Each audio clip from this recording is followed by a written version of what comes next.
The question, what is consciousness, has been asked by mankind for thousands of years. And there are many opinions, books, and experts, including psychologists and philosophers, that attempt to answer the question, what is consciousness? However, even the psychologists and philosophers do not have a solid understanding of consciousness. Much of their knowledge is based on hypothesis, unproven assumptions, opinions, and speculations. In today's episode, we will be exploring Billy's explanation of consciousness. We will also be looking at the personality, the psyche, the feeling center, and other contributing components that make up our conscious experience.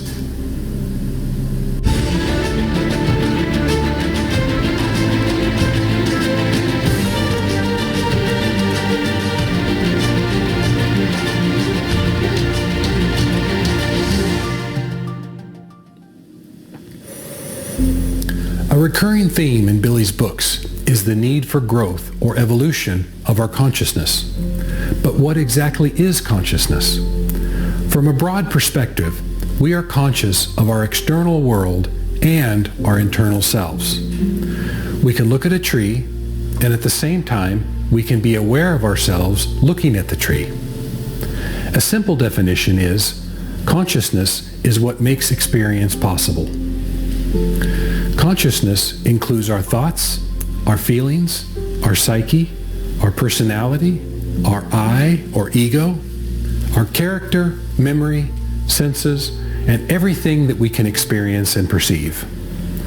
All of these things make up our conscious experience. However, while all of these things make up our conscious experience, they all have discrete functions that interact, condition, and influence each other. In order to grow our consciousness, we first need to learn about ourselves. This self-education is a lifelong process that can be very difficult and challenging. Learning about ourselves means to consciously perceive our thoughts, feelings, habits, and behaviors, which in some cases lead to difficult realizations and sometimes tears. Quite often, the image we have of ourselves is distorted, and we see the person we want to see and not the person we really are. However, we also have remarkable abilities, behaviors, and characteristics that we can be proud of. It's important to recognize all of our inner characteristics, both the positive ones that are more developed and the negative ones which need improvement. It's also important that during this self-education, we show ourselves the appropriate kindness, compassion, and respect, because we all have weaknesses, quirks, and bad behaviors that need to be changed once they've been recognized. Thinking negatively about oneself or other types of self-punishment are not useful and actually hinder the progress of self-education. It takes patience, understanding, and a great deal of profound thinking to achieve even a small success. And even the small successes need to be questioned and tested to make sure they are what we think they are and not something else. It's important to develop a new set of calm and self-instructive thoughts and feelings that will support and foster a healthy self-learning environment. In order to have a better understanding of how the consciousness works, let's start with a basic overview of the human consciousness, the different parts involved, and how impulses affect and condition different parts of the consciousness. The term impulse is a very specific term and can be misunderstood. So I'll quote a definition from The Goblet of Truth, one of Billy's books. Quote, "Everything in the whole universe consists of the movement of impulsations. Something goes in, something develops. Without movement, nothing would exist." End quote. So an impulse isn't something that just pulses, like the word may sound. It's something that goes in and then something develops. The human consciousness is made up of two distinct parts that constitute the whole: the material consciousness and the spiritual conscioiousness. In this video, we will be examining the material consciousness. This part of the consciousness is made up of many different parts and processes that contribute to our conscious experience. Billy calls this material part the personality consciousness block. This is a compound term, meaning this block is the personality and the consciousness together. Contained within the personality consciousness block is the mental block, the individuality block, and the subconsciousness block. There is one more block, and this is the central consciousness, which consists of two parts, the material central consciousness and the spiritual central consciousness. The central consciousness is only responsible for forwarding impulses between the material consciousness and the spiritual consciousness, so we will cover this process in another video.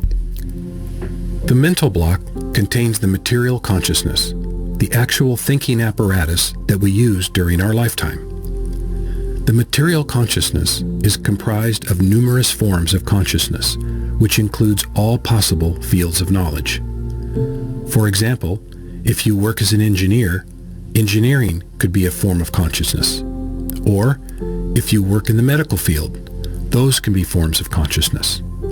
Maybe you're a mom or a dad, so parenting would be a form of consciousness.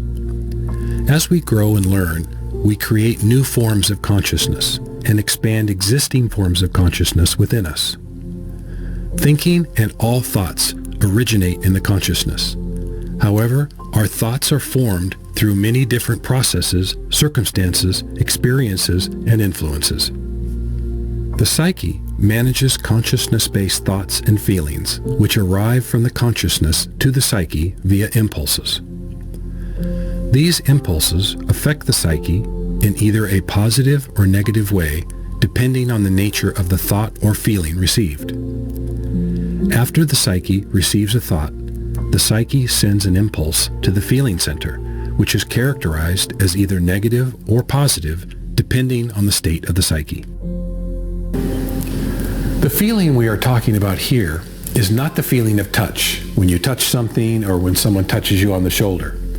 The feelings we are talking about here are the internal ones that are perceived by our consciousness, such as gratitude, inspiration, anxiety, remorse, experiencing music or art, or sentimental feelings.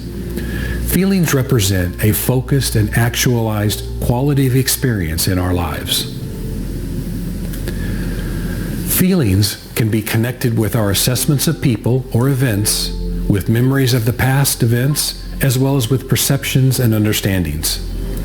Feelings are impulses that can be initiated from many different sources. The primary source of feelings is our thoughts. Some other sources include personal drive towards a goal and instinctual forms such as sensing danger. Feelings can also be generated directly by conditions of the personality. Purely physical processes also generate feeling formation, such as the autonomic nervous system and the central nervous system, and many other physiological processes.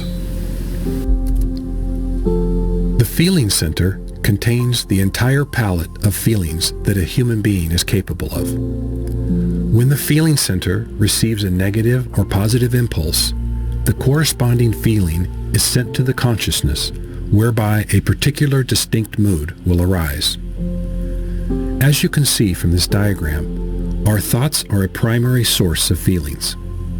Our thinking of positive or negative thoughts affects the psyche either positively or negatively, in which case the psyche becomes unequalized or out of balance and enters into a negative or positive state. The psyche then sends impulses to the feeling center, and the feeling center sends a corresponding feeling to the consciousness. As an example, Mary was thinking about picking some flowers from her garden for a friend. Her positive thoughts of picking the flowers to cheer up her friend reached the psyche, which changed the psyche's state to positive, and then the corresponding impulse is sent to the feeling center, which generates a warm, loving feeling within her. Another example would be Mary notices a mean social media post about her. She then starts to think about how she could get back at the person. Her negative thoughts change her psyche to negatively unbalanced, and then an impulse is sent to the feeling center, whereby feelings of revenge become conscious in her mind.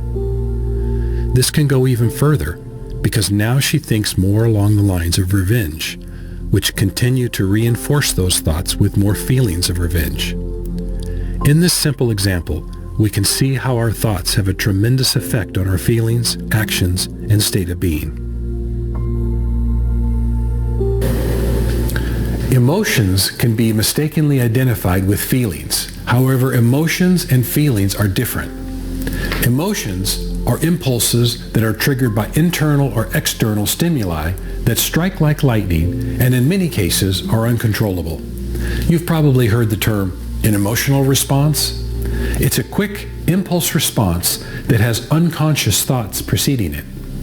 Because these thoughts are unconscious, we have no control over emotional impulses. We can only exercise some control after we recognize the emotion in our consciousness. In contrast, feelings manifest slowly and are always preceded by a thought. Feelings are generated through our own conscious and unconscious thinking. This means, at least for our conscious thinking, feelings can be controlled by controlling our thoughts. There's an easy experiment you can do yourself. Observe yourself inwardly. As you notice feelings arise, see if you can also observe the thoughts that preceded them. During this exercise, see if you can also observe the difference between feelings and emotions. It might take some work in the beginning, but it's something you can observe and discover yourself. We often think, feel, and act instinctively and reactively in an unreasonable and emotionally charged manner without even thinking. And from this behavior, we create confusion, animosity, and lack of understanding among other human beings. When we get that lightning-fast emotional response in our consciousness, thoughts are generated, sending impulses to the psyche, which in turn generate feelings associated with the emotion, which end up back in the consciousness. This feedback loop that started with an emotion and led to feelings can be a very strong emotional or feeling state and can lead to actions such as acts of jealousy, violence, or revenge. Also within the mental block is the individuality block. The individuality block is still within and part of the mental block or consciousness. The individuality block contains the ego, the personality, the character, and memory. The most significant thing about these four aspects of ourselves is that all of them are created through our own thinking, feeling, behaviors, and actions. The ego, or I consciousness, is always demanding and selfish. Our I, or what we think of as ourselves, is often loud and has many tricks to get what it wants. It can justify our actions even though they may not be right, or it can use seductive voices to coerce us into action or inaction. Our personalities are not something we receive new at birth. They are created by each individual person through conscious efforts and intensive thought processing, which is a lifelong learning process. The character and its behavior and actions are formed and shaped by the consciousness and the personality. The character embodies the qualities or properties that define the individual nature of the personality. Some of these qualities are integrity, kindness, patience, persistence, open-mindedness, fairness, cooperativeness, and tolerance. Our character can also be dishonest, disrespectful, mean, selfish, and many other qualities. Our character is the product of our consciousness and our personality. The memory is used by the material consciousness to store all types of perceptions, experiences, teachings, things heard, things felt, and all of life's experiences. Our memory stores this information so it can be recalled later by the material consciousness. Memories can generate feelings. For example, visiting the place where you grew up could recall memories to the material consciousness that would generate thoughts and feelings. The subconsciousness sends impulses that are instructive and helpful to our consciousness. These impulses can be instructive and helpful if we notice them. They are very subtle and are only noticeable if we are diligent in our observation and balanced in our thinking. For many, the busyness of daily life makes it almost impossible to recognize these subconscious impulses. All of our actions are controlled and initiated by one of our forms of consciousness. As an example, let's say you and another person were talking and the other person said something that offended you. Maybe he insulted you. The ego or I consciousness would say to you, "Hey, he insulted me," and maybe even suggest, "You're not going to let him get away with that, are you?" Or even, "You need to show him who's boss." These types of thoughts send negatively polarized impulses to the psyche, causing the psyche to become negatively unbalanced. Then the psyche sends negatively polarized impulses to the feeling center, after which the feeling center sends feelings of bitterness, which you become conscious of. Then your thoughts turn to this feeling of bitterness, and after a few seconds of thinking about the bitterness, the same cycle ensues, and then feelings of animosity arise. Then, after thinking about the animosity, feelings of revenge become noticeable in your consciousness. This is an example of how the I consciousness, along with the personality, creates thoughts, and how these thoughts get perpetuated and escalated without some thought intervention through self-observation. It's important that we learn to recognize and then learn about this process that goes on in our consciousness every day of our lives. Using this example, it's also important to know that the psyche not only manages our thoughts and feelings, but also directly affects our physical bodies. When thoughts and feelings are observed from a purely physiological standpoint, they are simply a mixture of chemicals and electrical circuits in the brain. The psyche is located in our physical bodies between the breasts, just above the solar plexus area. The solar plexus is made up of two nerve bundles called ganglion, and these nerves are closely connected to the psyche. When the psyche is affected either negatively or positively, it has a big effect on our physical bodies, including the productions of hormones and brain chemicals, including dopamine, serotonin, oxytocin, endorphins, and adrenaline. And conversely, the health and vitality of the physical body plays an important role in the formation of feelings through the psyche. This completes a very general overview of our personality consciousness block. As you can see, there's a lot of different processes going on in our consciousness. For the majority of us, very little time is spent looking inwardly, observing our thoughts, feelings, and our behavior. The majority of our time is spent looking outward. We are concerned with our job, our position or rank in society, and acquiring material wealth far beyond what is needed for daily life, and a general disregard for our fellow human beings. Thinking, or the action of thinking, isn't just letting some random thought run off into the wild to see where it might go. Real thinking is a determinative act that we can exercise in our consciousness. Thinking is observing our thoughts, dissecting, analyzing, and evaluating the cause and source of the thought. And if we don't do this, then our thoughts just run empty into the distance without any comprehension, and we let ourselves be led around with what Billy calls flying thought scraps. Real thinking is dissecting and analyzing the thoughts that go through our consciousness. There's a practical application you might try yourself. A little earlier, we talked about emotions and feelings.